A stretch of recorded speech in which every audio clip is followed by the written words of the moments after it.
are listening to Appalachian Words, the show about language in Appalachia and the Great Smoky Mountains. I'm your host, Jennifer Heinmiller. I am the co-author of the Dictionary of Southern Appalachian English, a historical dictionary that is over 1.3 million words long, covers all sorts of words from the region, including the mysterious cackleberry. If you don't know what a cackleberry is and want to find out more and see how it was used, then you will want to pick up a copy of this dictionary once it is published next year. It will be published by University of North Carolina Press, and I am looking forward to it. I hope you are too.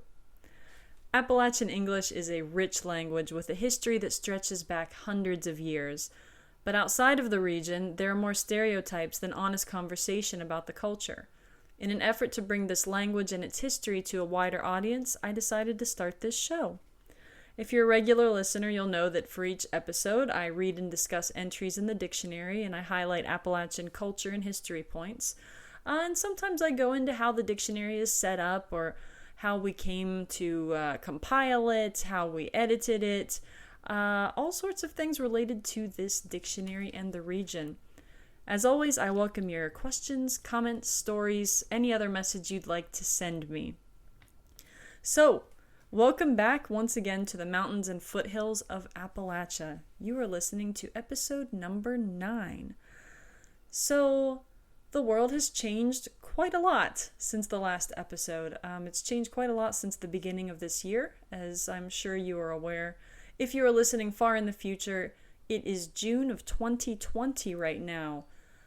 Which is quite a tumultuous year, not just for Appalachia, but for the whole world, not just the U.S. even, the whole world.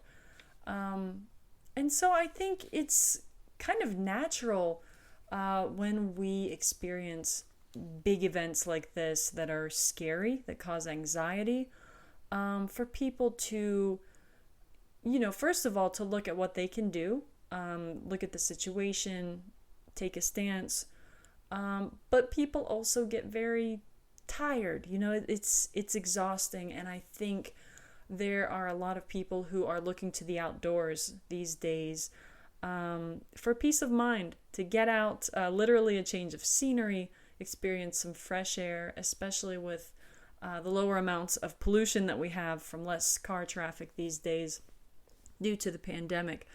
And I know even in my area here in Asheville, North Carolina, there have been reports that at some of the trailheads, foot traffic is 5 to 6 times higher than typical, which is pretty crazy considering the trails were already pretty popular. But there are a lot of people hiking. Even before the pandemic, it seemed like hiking was becoming more and more popular. Maybe due in part to that movie, A Walk in the Woods, which is based on the memoir written by Bill Bryson. I haven't personally seen the movie, honestly, but I have read the book, and it is fantastic. And I've also hiked a sizable chunk of the Appalachian Trail myself here in the Southern Appalachian Mountains, and it's fantastic. I highly recommend the book. Can't speak to the movie, but the book is wonderful. I'm not sure that I would recommend doing a through hike of the Appalachian Trail, but if you can find a quiet section and you're up for a day hike or a little backpacking adventure, it's definitely worth checking out. It's become such an icon of American culture, I think. And, to kind of bring it back around when people are going through times of difficulty, I think there's a real tendency to kind of get back to the more simple pleasures in life, maybe to get back to the land, to nature. So I think we're seeing a lot of that these days. And it's not just the Appalachian Trail, of course. All the state parks have been just crowded, for lack of a better term, quite crowded. The national parks, I'm not sure if they're back open or not. But I imagine that they are probably to capacity, whatever that may be. I'm sure they're operating at somewhat reduced capacity if they are open. But yeah, a lot of domestic tourism as far as the national parks and natural areas go. And I think a lot of us take it for granted. A lot of countries do not have such a wonderful national park system. I think we're very fortunate in the United States, and in Appalachia in particular. We have this wonderful Appalachian Trail that's over 2,000 miles long. You can hop on, hop off at various points along the way. We have any number of state parks, any number of side trails that may or may not intersect with the Appalachian Trail. You go down into South Carolina, which has some of the most beautiful state parks that I've ever seen. I lived in South Carolina for quite a long time, actually, and I had an annual parks pass, and there's so much to explore. And the same is true of Tennessee, Georgia. Virginia has some breathtaking parks. If you've ever been to Shenandoah National Park, you know exactly what I mean. Or one of my personal favorites is Grayson Highlands, which the Appalachian Trail runs through. That is just one of the most spectacular areas I've ever seen in my life. And you get to hike and experience wild horses and even some wild cattle. When I was there, it was a misty spring day, kind of chilly, and you hike up around these big balds, and you have this beautiful rolling scenery. And it was just beginning to get green again when I was there. I want to say it was in April a few years ago. And so you just had the mist kind of hovering on these balds. And then you had these amazing horses who would just kind of appear out of this mist. It was like, oh my gosh, something from another world. I will never forget it in my life. I'd love to see it again one day. But I think it's important to remember as well that these things didn't just appear. And I would imagine that a lot of people don't give a lot of thought to how these parks and these trails and facilities came to exist in the first place. And I wanted to talk a little bit about that today, to give the due to the people who are due, if that makes any sense. And before we begin, I will mention that there may be a little bit of interfering noise as I go through this episode. We're in the middle of a summer thunderstorm, which just popped up out of nowhere because it's the mountains and it's June. So if you hear a loud thunderclap, it is not for dramatic effect. I have not added it in. It is completely natural. So that's just how it is in the mountains in the summertime. But speaking of people who deserve their due and organizations, I would like to talk a little bit about the Civilian Conservation Corps, the CCC, as most people know it, which was an organization created by FDR in the early 1930s. And this ties in with the dictionary in a big way, actually. Many of the people who were interviewed by Joseph Hall in the 1930s were current workers at the time for the CCC. So a lot of the people who Joseph Hall interviewed and photographed, they gave firsthand accounts of their experiences with this organization. And it's really fantastic to read their words and hear them in some cases. And later, when he went back and interviewed people in the 50s, and some of our other sources for the dictionary material, these Appalachian oral history projects, some of those interviewees were also in the CCC, or they lived near CCC camps. And you'll find that it comes up pretty often in these interviews, it just goes to show how big a part of the culture this organization was in Appalachia. Now, the CCC was not only in Appalachia, it was a national program. So it was developed, as I said, by Franklin Delano Roosevelt in 1933. So this was part of Federal Public Work Relief Program. So as you know, in the 1930s, we were deep into the Depression. So this is a few years after the great stock market crash in 1929. So by this point, people have been suffering for a while. And this was one of the programs that FDR designed to really lift people out of this depression. Economically, and I would go so far as to say mentally, this was wearing on a lot of people. you can't go that long with unemployment and struggling so much and not have it really affect you mentally. Unless you are an incredibly strong person, but you see entire communities, just the atmosphere, even if you look at photography from some of those days, I mean, it's dark, and not just because it's in black and white.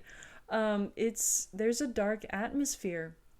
And you also have the first rumbles of war over in Europe at that time. So the world was a very unstable place. People weren't really sure what they were going to do, how the future was going to pan out.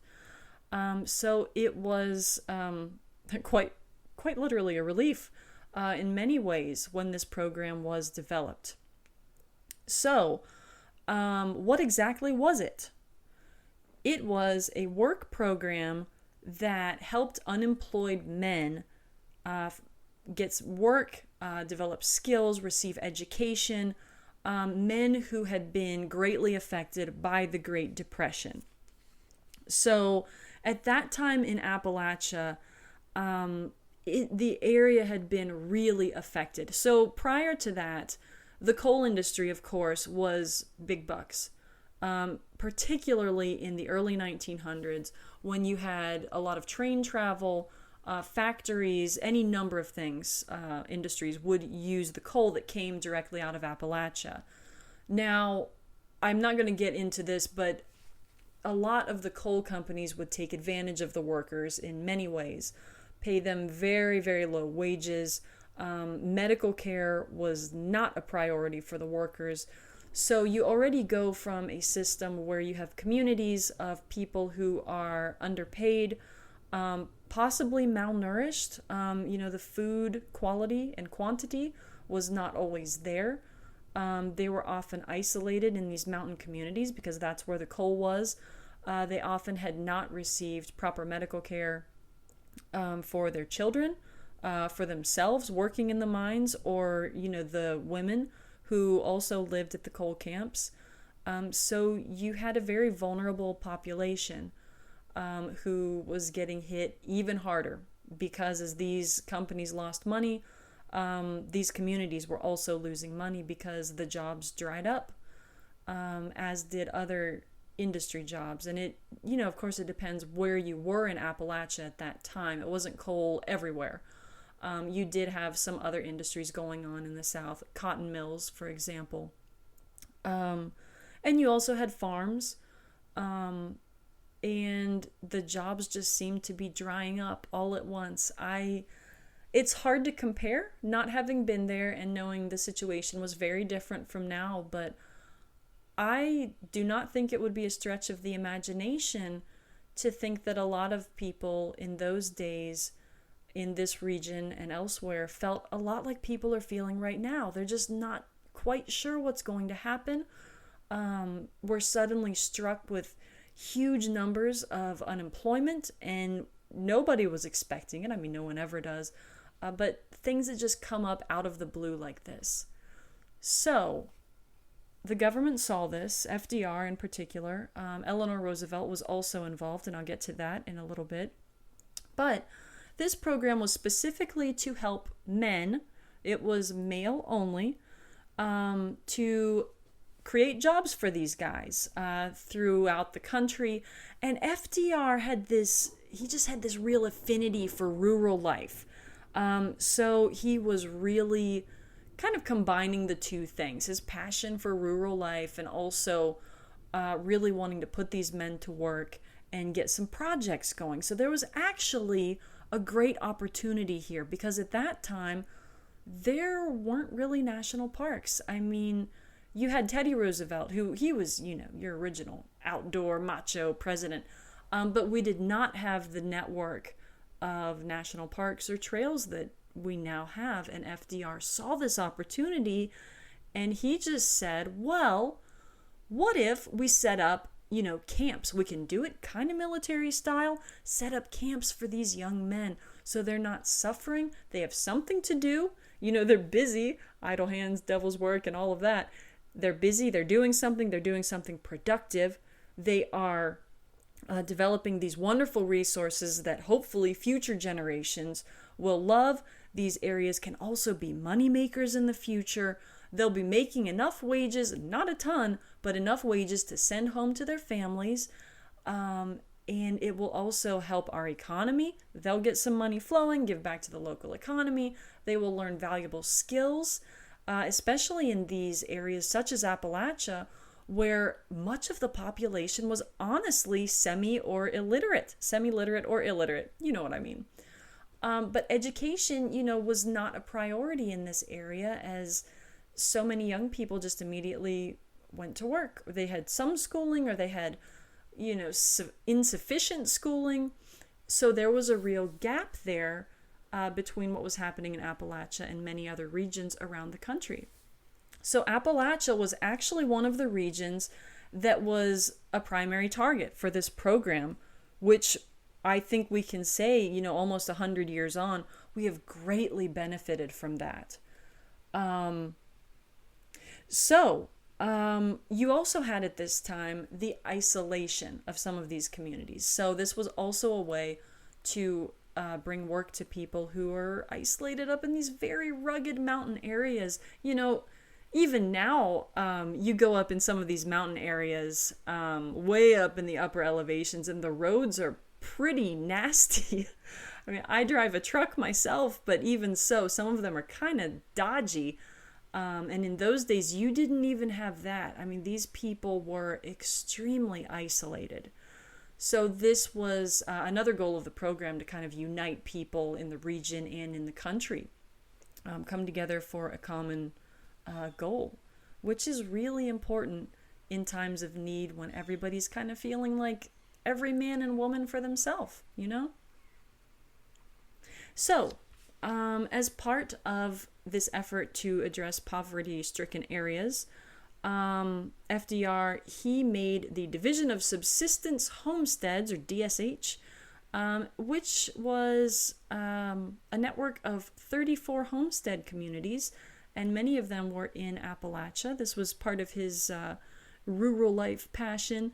So these communities actually relocated some of the very isolated people into these very planned communities and let them grow their own food, live in a community. I would say it really gave them hope.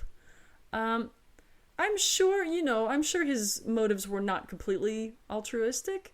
I'm sure there was a lot of PR involved in this, but my gosh, just what it did for the people, I think it far outweighed any kind of political motivations.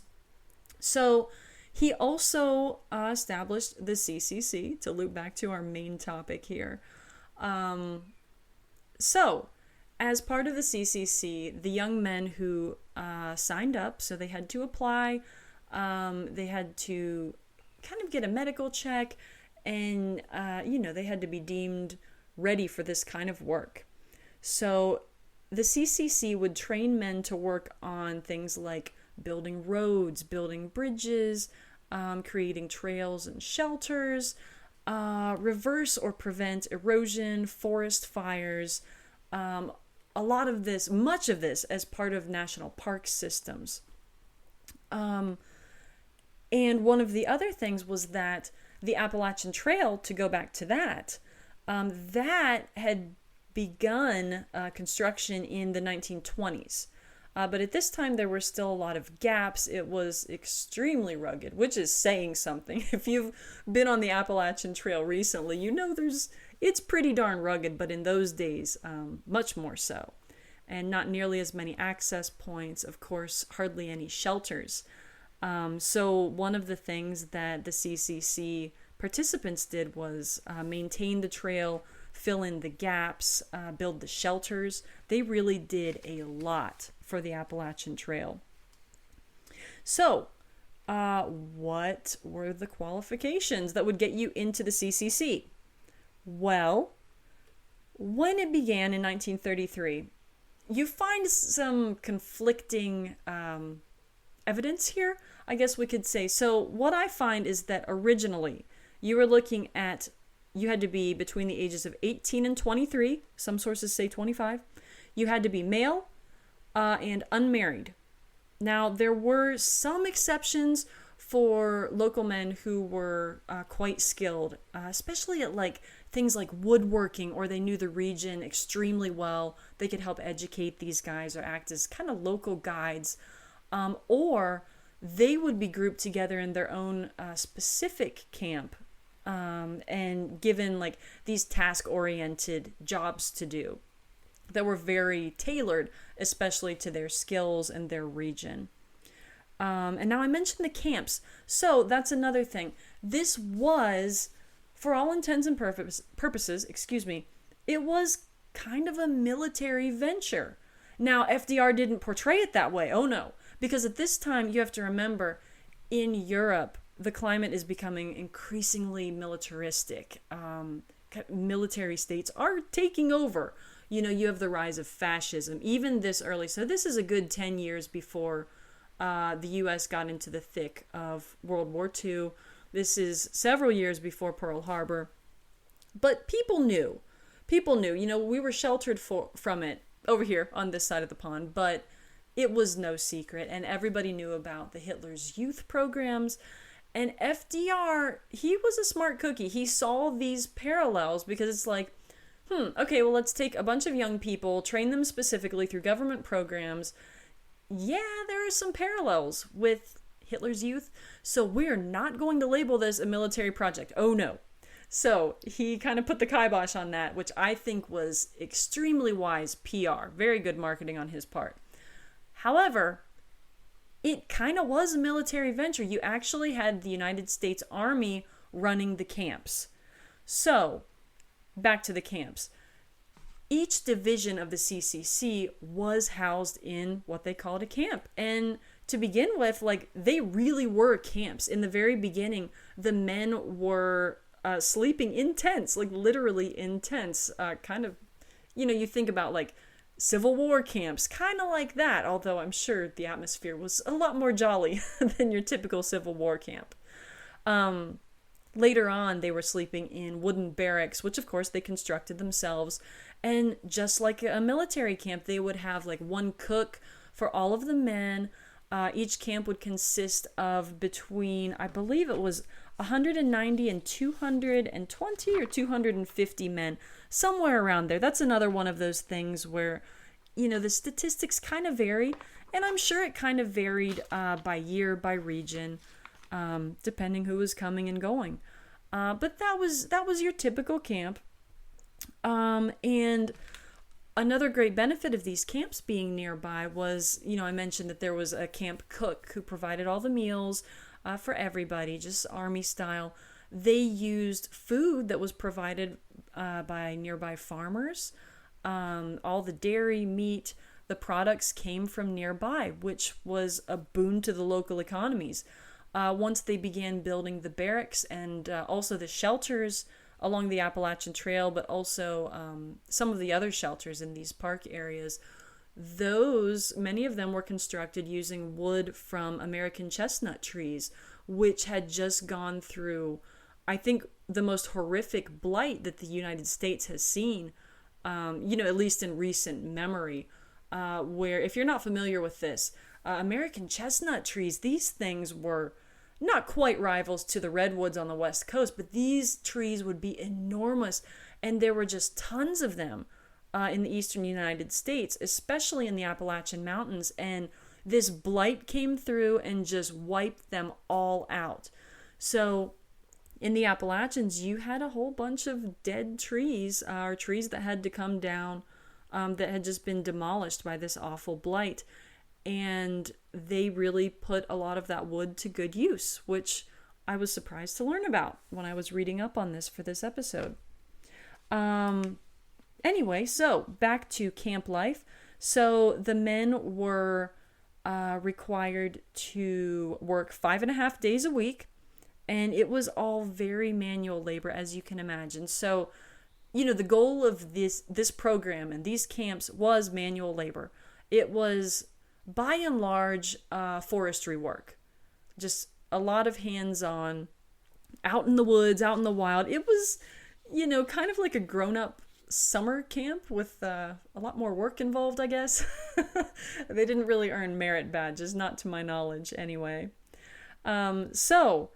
Living conditions were rough, and to begin with, the men would sign up for a 6-month stint, and that was all they could do at the inception of the program. However, as the program went on, and it really became a hit, as it went on, they expanded it, they broadened the age range, and I was finding 17 to 27 years old. Some people joined as early as 16. I don't know if that was really within the rules or if they kind of, fudged the truth a little bit to get in because their cool older friends or brothers were joining. I don't really know.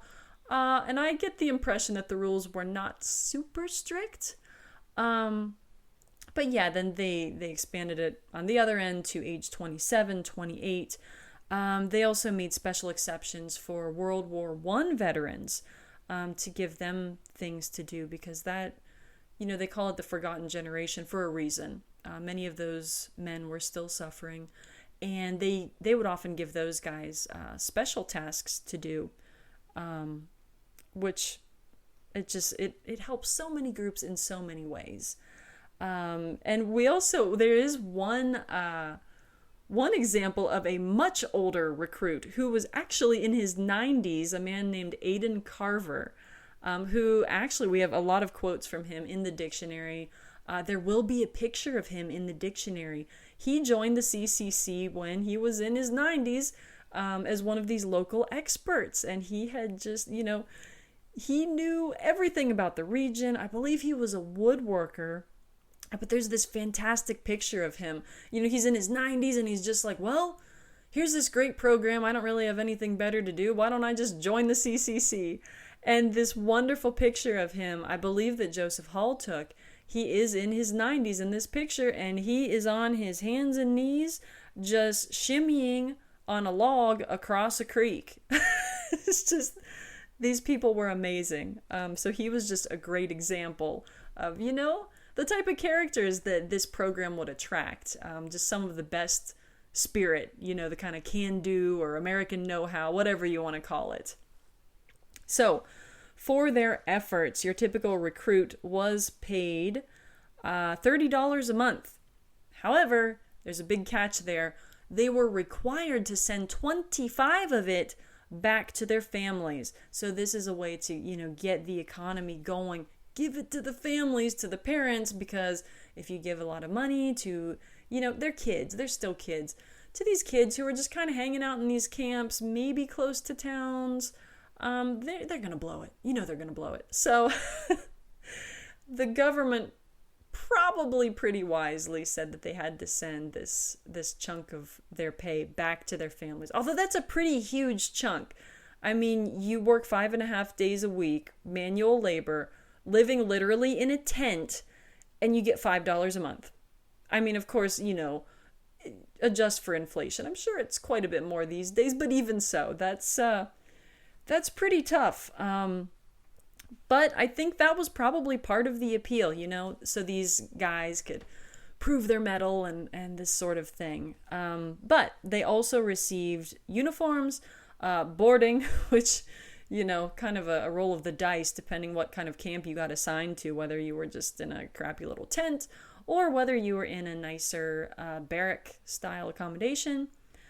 You were provided with 3 meals a day, which, hey, I mean, that in itself, quite honestly, as much as these people were suffering with the Depression, that was probably enough reward in itself for many of them to join. And thinking about their families back home, that really removed the burden from these families having to feed another mouth, and especially the mouth of a teenage boy who, I'm sure can eat quite a lot. I myself, even as a teenage girl, I could put it away. So I think that was just another side benefit.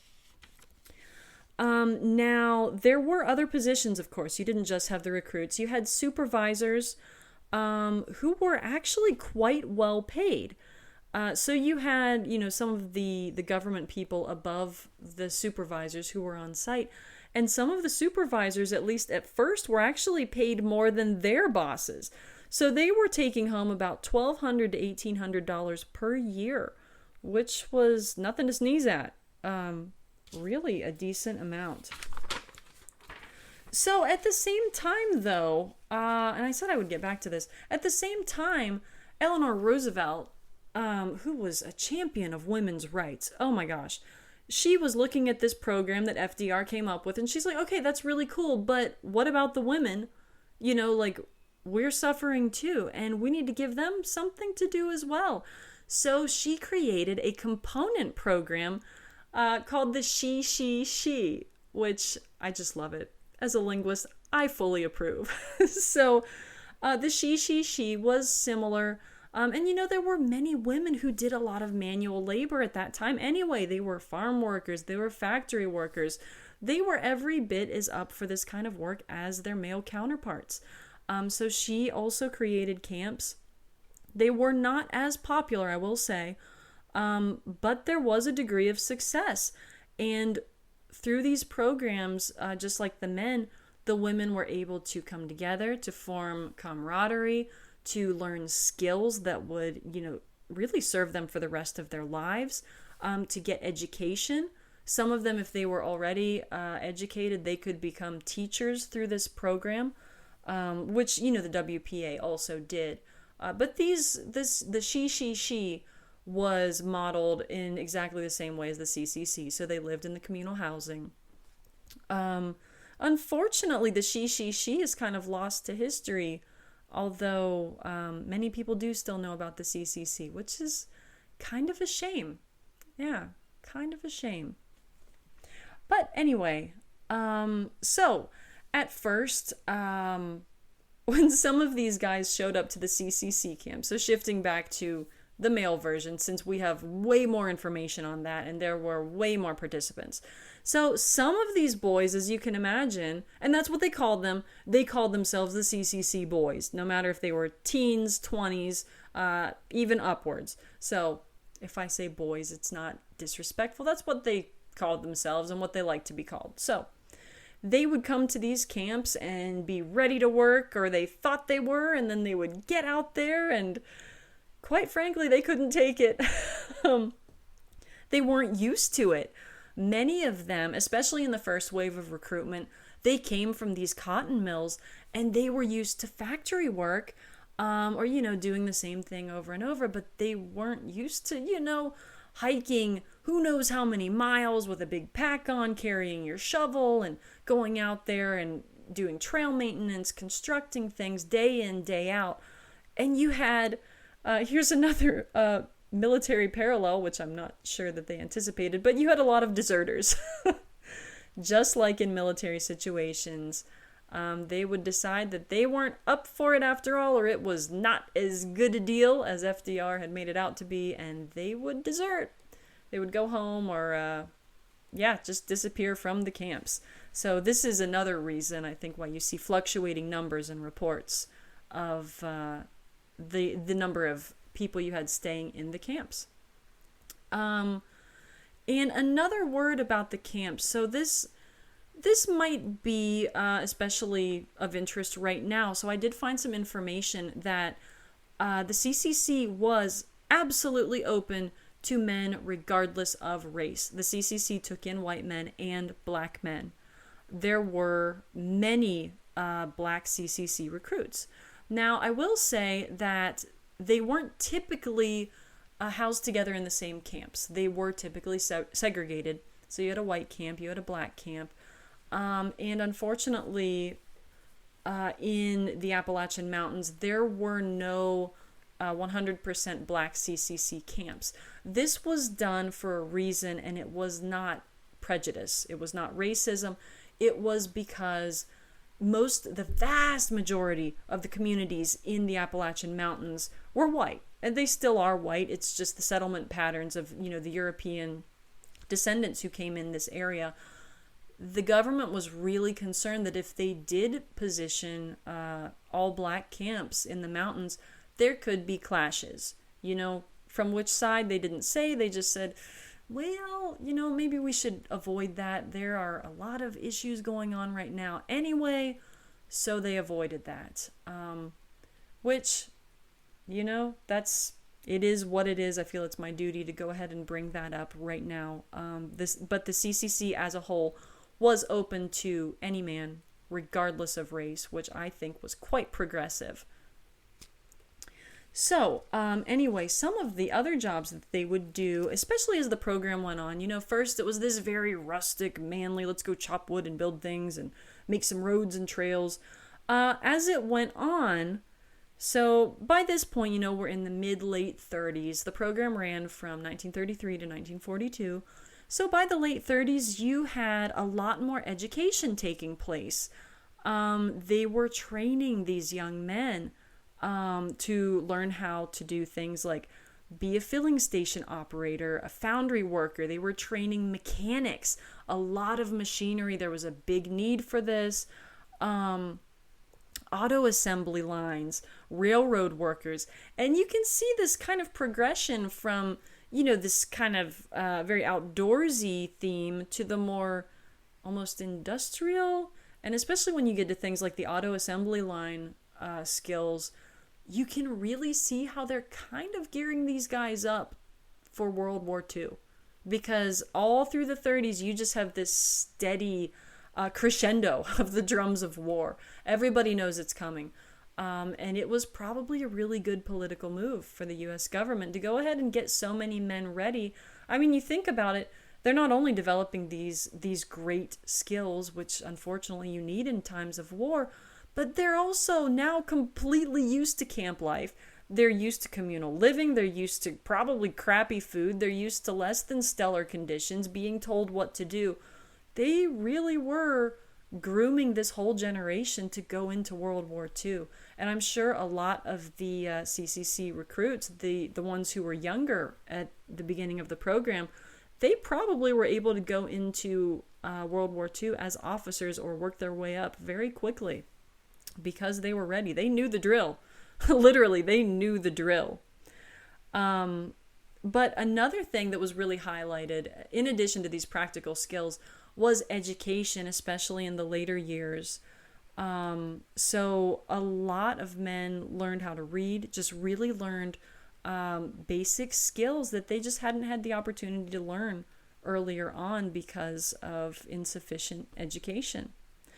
So a lot of these communities were located near towns or cities, places like Johnson City, Hot Springs, North Carolina. And again, another military parallel, they were allowed to go into town once a week. So, I guess on their one day off, they were allowed to go into town. They would go to the movie theaters, church sometimes, just, general having a good time. So I know the town of Hot Springs, North Carolina, which is, up in the mountains, really close to the Tennessee state line. That town, the economy really benefited a lot from these men spending their money there. But it wasn't always the case that it would be a benefit. I mentioned Johnson City. Now, there was a very large camp near Johnson City. It was actually 2 camps in one. So you had about 400 young men who were just outside town. It was kind of a cushier camp. They had really clean drinking water, which was not always the case for these camps, as some of them were in really rugged areas, and they just don't come with good plumbing. But at this particular camp near Johnson City, it was kind of not great on both sides. The town itself was going through hard times, so people there, they saw these young men and had a little bit of disposable income, and there were a lot of entrepreneurial types, enterprising individuals, shall we say, who tried to tempt the young men with a lot of moonshine, quite honestly. They tried to make an industry of it, sell it to the young men. Ladies of questionable morals would hang around the camp, and the camp's got a pretty nasty reputation there, unfortunately, and there were kind of police events and arrests made for drunkenness and some knife fights. And that was a little more Wild West than the majority of the camps. So despite that, by and large, the CCC was an enormous success. Nationwide, it was a huge success. And one of the great things was that in addition to World War II, especially earlier on, before you had the option of going to World War II after you finished your service. And by the way, it was lengthened from a term of 6 months to 2 years if you chose to do so, as the program grew. But anyway, so earlier on, if you did really well, you would be offered a job with the U.S. Forest Service. So they were kind of training their own future employees, and they had the pick of the litter, so to speak. So looking at some of the numbers here, it's pretty remarkable. So for young men who were native to North Carolina, in 1934, you had 6,820 of them enrolled in the CCC. By 1937, you had 8,542, and then in 1941, you had 6,219. You see similar numbers in Tennessee, where you start out the first year, 5,779 young men signed up to the high point in 1937 at 7,649. Georgia had over 6,000 men in 1933, 1937, and 1941 enrolled for 3 separate years, which, it might not sound like a lot, but the population was smaller then. You have to remember this was a very narrow range of ages. I mean, just really did a lot for a lot of people. So when we look at some of the things that the CCC accomplished overall, nationwide, the CCC developed more than 800 parks. That's huge, 800 parks. And they did a lot. I mean, you're talking about things like building picnic shelters, bathroom facilities, parking lots, fire towers. Fire towers were a huge project, especially in the Appalachian Mountains. They would not only construct the fire towers, they'd have to make sure everything's safe. They'd have to get all these supplies up these mountains, which is no small feat. Then they would run radio lines, later telephone lines. They also created just huge networks of Forest Service roads to prevent, identify, and put out forest fires and all sorts of other maintenance. They planted 3 billion trees. 3 billion. I mentioned Shenandoah National Park earlier, and I'd like to revisit it for a second now.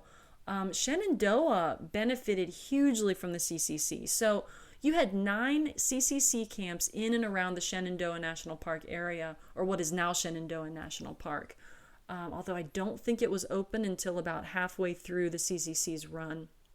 But during this time, just from 1933 to 1942, in Shenandoah alone, the CCC laid 136 miles of phone lines. They created 1,145 miles of fire trails, 101 miles of hiking trails. They put up 4,001 signs and trail markers. They seeded 361 acres and planted 147,595 trees or shrubs. That just, the logistics, it's mind-boggling, isn't it? What an amazing program. And so since the Shenandoah CCC was, or Shenandoah area CCC camps, were such a big part of it, especially for the eastern U.S., they actually have done annual reunions every year since it ended. And last fall, in 2019, was their 86th annual reunion. It's just amazing. And I hope they're able to do some kind of commemorative event this year, even if they can't gather in person because of the pandemic. But wow, to see it persist that long, and to know that there were still people going to it. It's amazing. So along those lines, talking about continuing the tradition, when I was researching this, I discovered that there is an Appalachian Conservation Corps, which is a continuation of the CCC legacy and has programs and employment and internships for young people and adults. It partners with AmeriCorps and other organizations, and they have kind of expanded into an ancestral lands program in which they work with 7 tribes, which is just, it's so cool. I had not heard of this before. But the positions vary. It's, of course, not quite like the CCC, and it's much smaller, but typically the people involved in this program, they get an allowance, and they also give educational awards for fulfilling your service term. And so, yeah, in addition, the National Park Service has some educational materials. If you want to learn more about this, you can go to the National Park Service website. All sorts of information there, including classroom materials. If you're a teacher and you're listening to this and you'd like to do a unit on the CCC, which I highly recommend. And also on the National Parks website is a page for the CCC Oral Histories Project, which is a great resource. You can listen to original recordings of men who served in these camps. Just really a nice preservation of history, which is what we are all about at this podcast and with the dictionary. So the CCC drew to a close in 1942, as I'm sure you can imagine, for understandable reasons, as we were getting into the depths of World War II, and they needed those men to serve in the actual military. So the CCC came to a close and was not revived, but as I said, there are other projects now that kind of carry on that legacy. So in the dictionary, we have a few terms that are related to this. So you have the Peckerwood Army, which was kind of, it could be a joking or derogatory term for the CCC groups. You had Roosevelt's Tree Army, but that was kind of more widespread. It wasn't really regional to Appalachia. And then you had the Bush Army, which was a lot more regionally specific. The Peckerwood Army was an interesting phrase, I thought, because you also have Peckerwood, which you may be familiar with. It's kind of a derogatory slang term, not really used these days, to my knowledge. But in Appalachia, it's been used to mean a rural white person, originally referring to like social status, really meaning somebody who's kind of poor or backwards, kind of a contemptible character. So we have a few examples of this. 1940, Joseph Hall has an interview where he's talking to someone. I don't have the man's name, but he said, "I'm still in the Peckerwoods." And then you also have in 1974 an author called Dabney writing about his memories and said, "I was lucky to get off with 6 months in a CCC camp, what they call the Peckerwood Army." And then you also have another memoir where the writer says, "In 1936, when North Carolina and Tennessee was full of them Peckerwoods, Peckerwood Army was the CCC's." So on that note, I will leave you with that. And if you are curious about the CCC, again, please visit the National Park Service website. Reach out to me with any questions. But I hope you enjoyed this brief overview of the CCC and how it played such a big part in these places that we're really finding solace and refuge in today. So until next time, get out there, enjoy the outdoors, enjoy the legacy of one of the best programs I think our country has come up with in modern times, and be safe and take care.